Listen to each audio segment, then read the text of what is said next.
Good afternoon, Mr. March. How are you? Randall, good to see you again. Welcome everybody. Just a little housekeeping before we get started. Welcome to our discussion today. We've got a very interesting topic: the ABCs of commercial batteries. There's a lot of conversation, a lot of interest around commercial batteries and that topic. So really looking forward to this conversation. And before we get started, please feel free. Everybody's on mute. Please feel free to use the chat function if you have questions. And if we can't get to them during this conversation, we'll make sure that we make that conversation and information available to you. So Dave, just right off the bat, let's start with a conclusion of your thoughts on commercial batteries. Are batteries a good idea for the commercial user? Well, starting at the end there, Randall. Okay, let's get controversial. So, in general, no. Now that your hair's on fire or something like that. In general, no. But let me. There's a certain prejudice I want to bring up, and that is that the reason for that answer is that the batteries, in most cases, do not provide substantial value to the underlying business.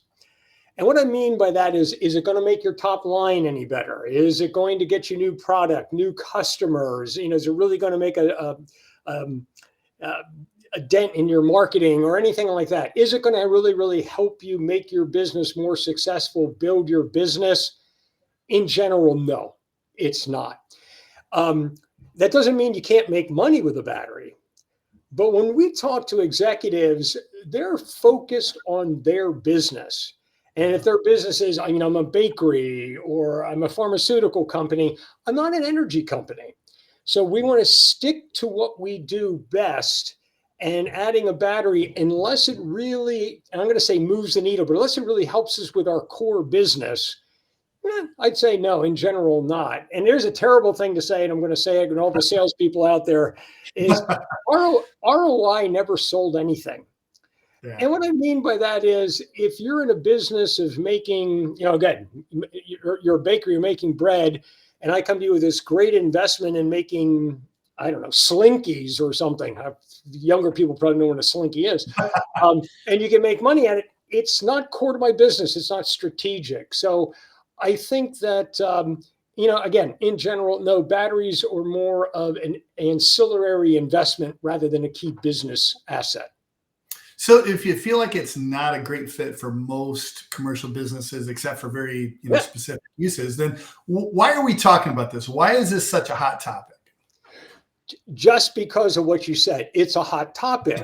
So we're having this conversation because there is so much hype in the marketplace. Given the falling prices of batteries, everything's going to go battery. Battery is going to be the savior of the grid. Battery EVs are going to be everywhere.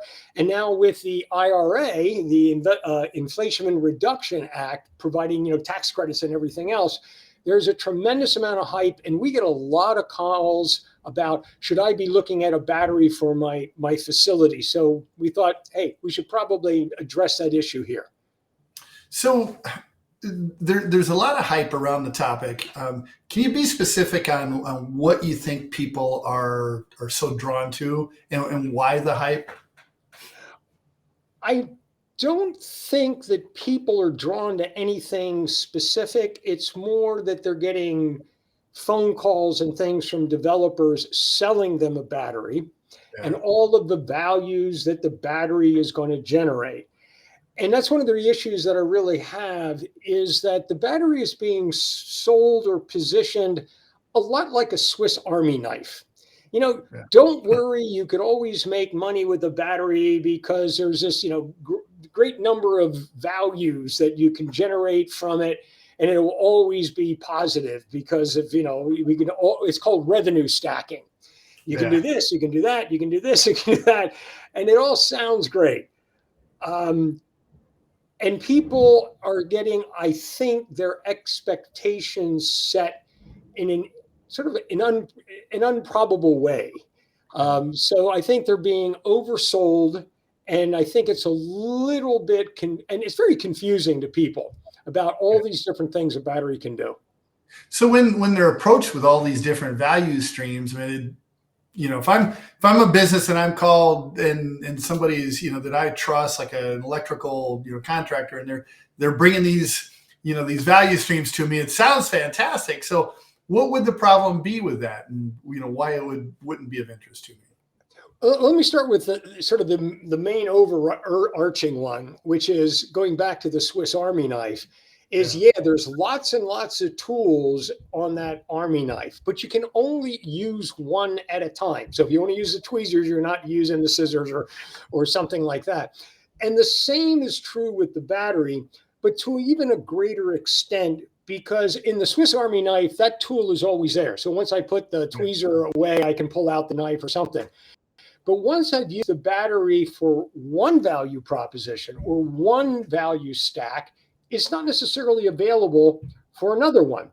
So they always talk about things like, wow, you can reduce your peak demand charges. And we'll talk about that in a little bit more detail. Or you could use it for backup power. Cool. Or you could use it for price arbitrage, charge it when prices are low. And then when the grid's high, you could sell it back to the grid and make money. Or you could, you can use it for backup or frequency response or things like that. But in most cases, if you use it for one thing, you can't use it for another. So let's say you want to do price arbitrage. So you say, hey, I'm going to charge it at night when prices are cheap, and I'm going to sell it in the middle of the day. So you sell it in the middle of the day, the battery is now drained and the grid goes out. What happened to that value? Then you have no power. Yeah, you have no backup. Exactly. And in a lot of ways, to realize these value streams, you also have to, I'm going to say, fundamentally change the way you procure energy, manage energy, and things like that. It isn't easy. So let's take, for example, one of the most pushed is we're going to, reduce your peak demand charges. Now, in some areas of the country, peak demand charges are astronomical. Yeah. And you can literally pay for a backup generator just by the reduction in peak demand charges. Theoretically, you can pay for the battery just by a reduction in peak demand charges. But there are two types of demand charges, and they're both real difficult with a battery. The first one is your transmission, which is called your cap and trans demand charge. And that's the real big hitter here. But that is based on only a few hours a year, and they're not defined until they happen, of when the grid is under the most stress. So if we take PJM, Pennsylvania, New Jersey, Maryland, that area, what you pay this year was based upon how much load you had on the grid 5 hours last year, 5 independent hours sometime last year. It's typically in the end of the summer when the grid's under the most stress. But those 5 hours are what determine it, which means you got to be able to hit those 5 hours. And those 5 hours they're not broadcast. There's nothing saying this is one of those hours. It's retrospective in the sense of, hey, looking back, this hour was when we had the highest peak demand and everything else. Now you can get predictions for that. So I can subscribe to somebody who says, hey, I think this afternoon at 2:00 is going to be a peak demand time. And I go, oh, that's great. I'll turn my battery on. And something then happens and the weather didn't change, or the weather changed or something, and it shifted from 2 to 4. Well, now I use my battery at 2. Maybe I used it for 3, but it's no longer available at 4. So trying to hit that moving target is really tough. For example, in ERCOT, which has 4 of these, what are called CPs, points, 3 of them happened in the same day. Right. So it can be very, very hard to hit it when you only have, maybe 2 hours of battery charge or something. But then again, the same thing. If I go after it and I use it, and then later that day, the grid goes down, then I don't have any backup either. Right. The other demand charge is what's called the distribution or local utility demand charge. So the transmission, the cap and trans is the big generators and, the big, transmission lines. But the wires that literally bring it to your facility is done by a distribution utility. Their peak demand charges are done monthly. Hmm. They are specific to the individual facility. So they're not system wide. In the case of the peak demand for the transmission, it's system wide. Everybody's got the same 5 hours.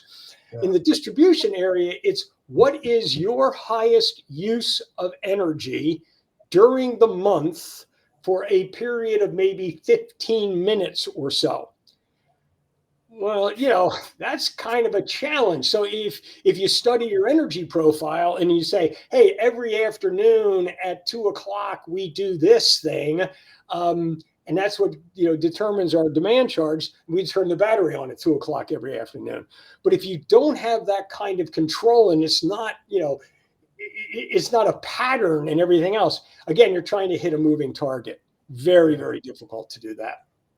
So, with that in mind, like in the beginning, you mentioned that in most cases, batteries aren't a good fit for the commercial market. When are they? What specific situations bring it about where it is a good fit? Before we go there was one other I did want to mention, and when I said it changes the way that you procure energy. So we're talking about demand, peak charges and things like that. But a lot of times a developer or battery people will say, hey, you can charge it when it's, prices are low and sell it when it's high. Again, if you're not concerned about using it for backup, okay, that's fine. The first piece of that is, are you in the energy business? I mean, is that what your company does? You're an electricity trader, or are you a bakery or a pharmaceutical or something? Because to do that, you got to be monitoring the grid pricing and everything else. But there's also two other aspects. In order to do that, you either have to be a member of the grid, you have to have what's called a CSP, a curtailment service provider, or you have to register as a retail energy provider or a generator. Then you need an interconnection, and that's expensive, and you got to sell it. And then if I have a standard utility tariff or a standard tariff where I pay 8 cents an hour or something, so I charged it low.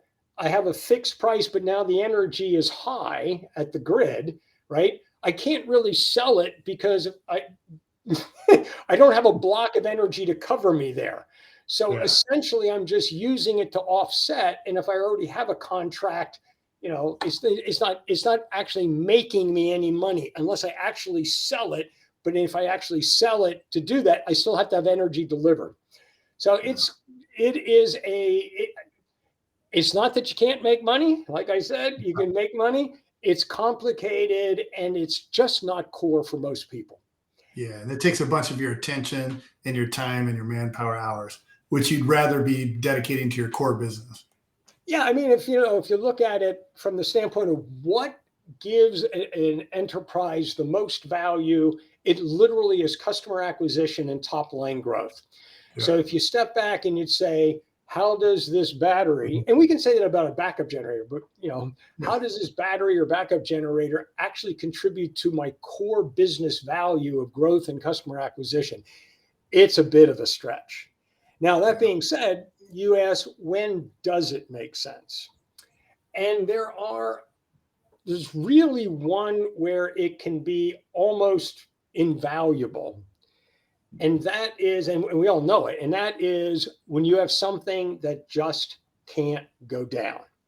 Yeah. So what we call ride through. So we see this mostly in IT related things, like your computers, and saying like, whoa, the lights can go out and my furnace could turn off or something like that. But boy, don't let my servers go down, or something like that. So we've seen UPSs on those critical IT items.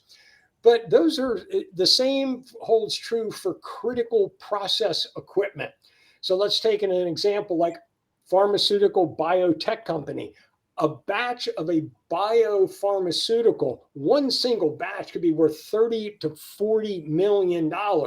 You can't interrupt that, right? Yeah. So if the grid goes down, you need something that's going to keep that thing running. Now I'm going to say until the backup generator comes on, because you're going to still have to run long term.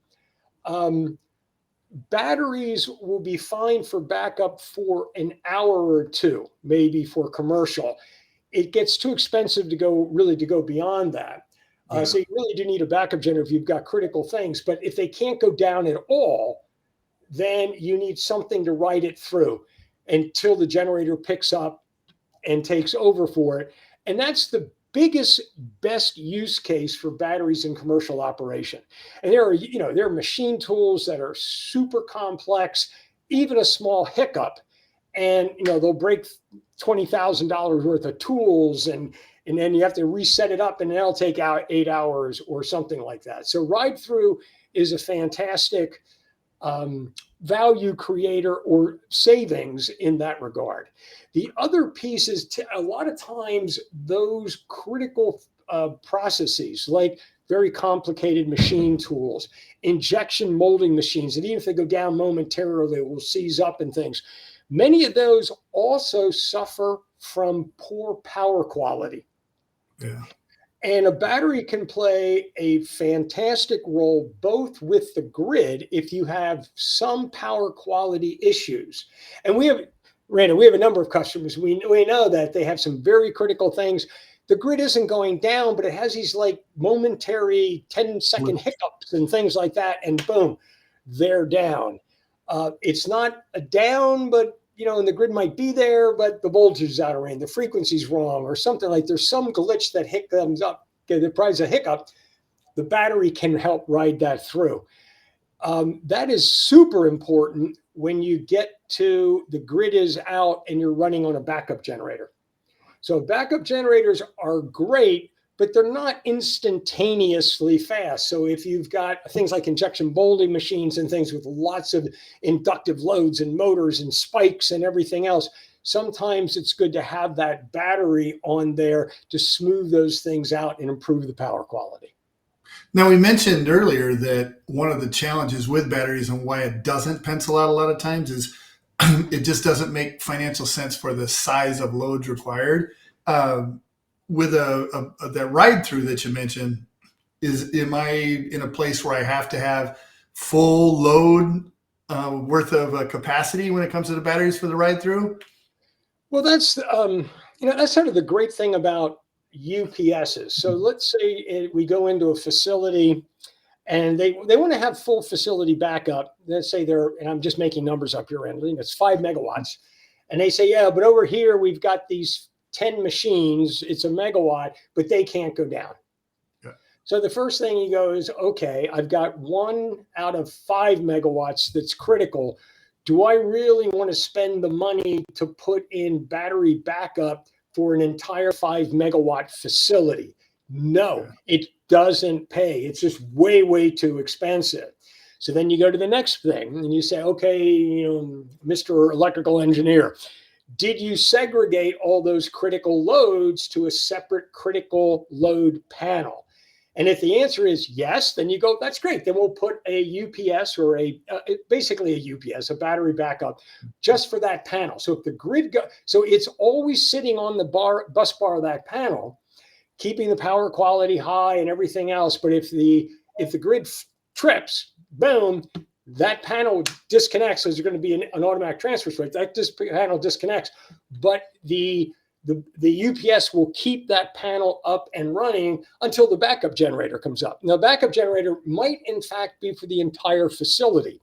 So the backup generator will come on, will ramp up to full load, reconnect to the facility. Now, that critical load panel is still disconnected, right? So it brings up the rest of the facility. The UPS then senses that they think that the grid is back, and then it will then throw its switch back and you go live that way.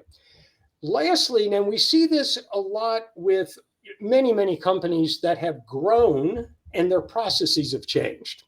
And as they've grown, they've expanded and they put some machines here and some machines there, or they bumped out part of the building, or they got the building adjacent to them, and they've got their critical loads all over the place, right?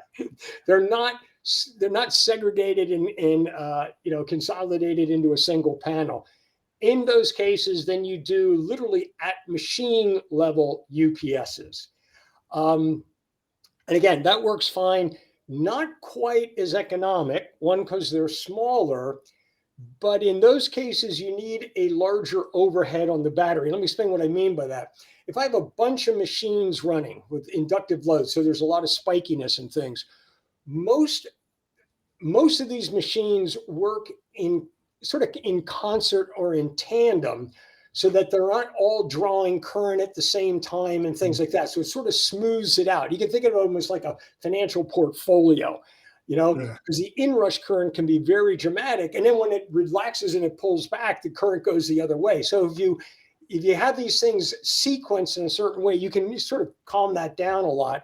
And therefore, the size of the UPS compared to the load is much closer. There still has to be headroom in there to handle those spikes, but you don't need as much. But if I'm on an individual machine, then literally I've got to go for the whole thing. And many times that means the UPS will need to be 3 to 4 times larger than the average load.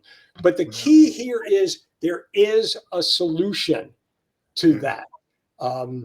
And again, for those critical things, we have seen it. We have one customer, they have these momentary blips every month. It's not enough to justify, a full backup power, et cetera, but it's costing them $500,000 a year in their critical processes. So that's where we see the best value for commercial batteries.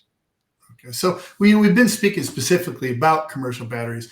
Are there any other storage technologies that you see on the horizon that might make sense for commercial users? I'm going to say I see them both in the horizon and the rearview mirror.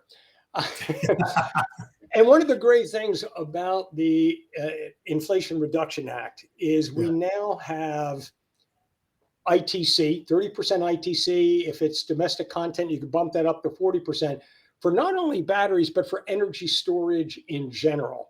And for commercial operations, there are other energy storage that makes sense rather than just electrical. And the most prevalent and has been actually commercially viable and in operation for over 100 years, and this is going to sound weird, ice and chilled water. And you go, what do I want to do with ice, right?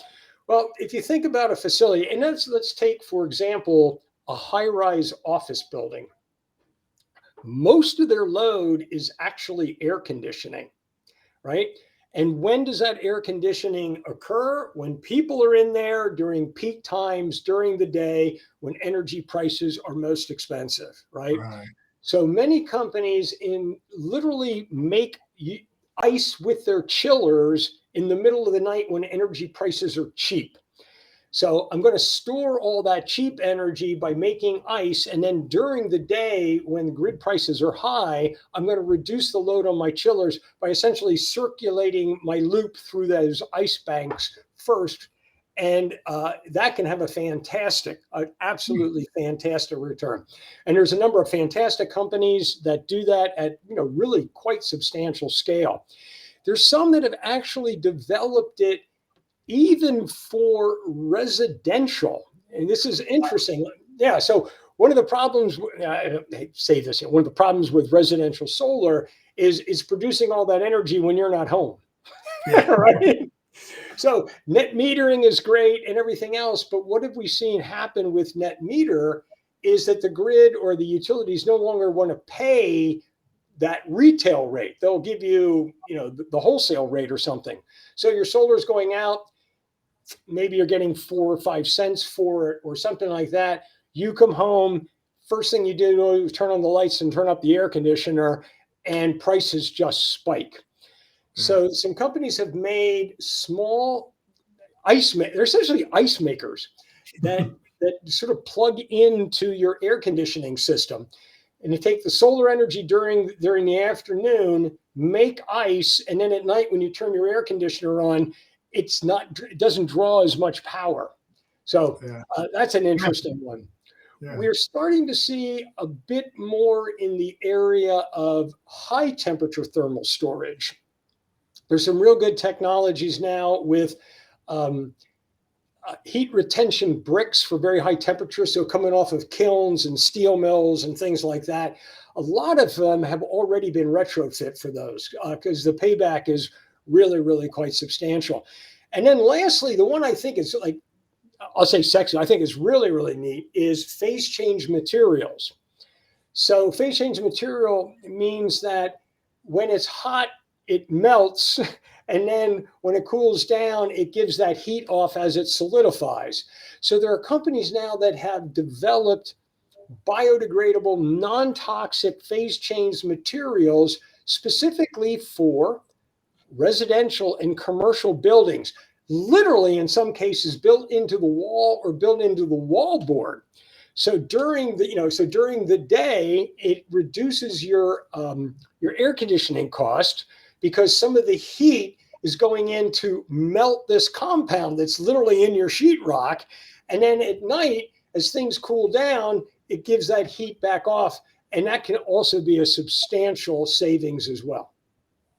That's interesting. So do you feel like the IRA has kind of chosen winners when it comes to storage, whether it be battery or other technologies, or is it more just pointed at really trying to get that innovation going in the storage space? I think the IRA did a very good job of being technology agnostic, Yeah. right? So it's more about the carbon footprint rather than we want to support solar, wind, or something like that. And I think that's a great thing about that piece of legislation because it does create more innovation. Because now, thermal storage, energy storage doesn't have to be just a battery. Let's get people thinking creatively. And every business has its own unique energy needs and requirements. So let's support those with innovation and creativity. And the thing I like about that is, everything that you see facing the grid over the next decade and the increase in the amount of electrification in our lives and the demand that's going to be placed on the grid, any innovation that can lower energy usage, through innovation is a beautiful thing, because if we rely on just building out the infrastructure, we're in for a long ride. It's going to be tough. It is going to be tough. So, from Exergy Energy's perspective, as the CEO, do you support energy storage, as an application for commercial customers? So Exergy is a concierge utility, primarily for organizations where energy is mission critical.